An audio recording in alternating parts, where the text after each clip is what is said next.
जाती थी केजरीवाल भ्रष्ट है, केजरीवाल भ्रष्ट है।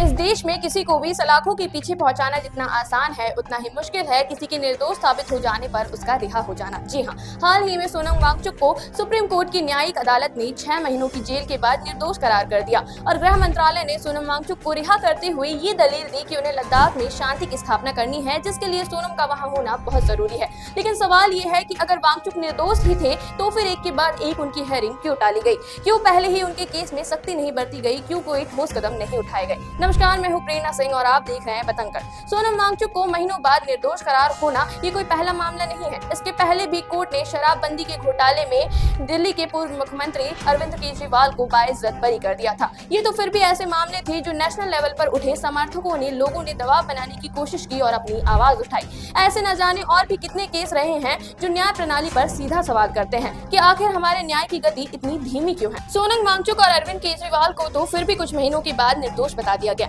लेकिन क्या आप जानते हैं कि इस देश में जगेश्वर प्रसाद जैसे भी लोग मौजूद हैं जिन्हें महज 100 रुपए की रिश्वतखोरी के जुर्म में 39 साल की जेल हो गई।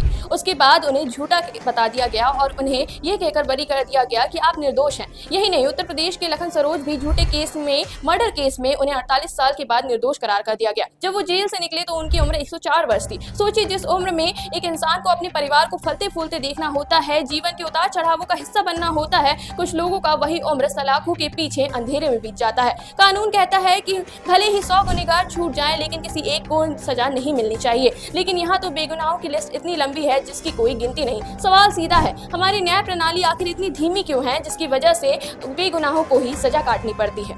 धन्यवाद।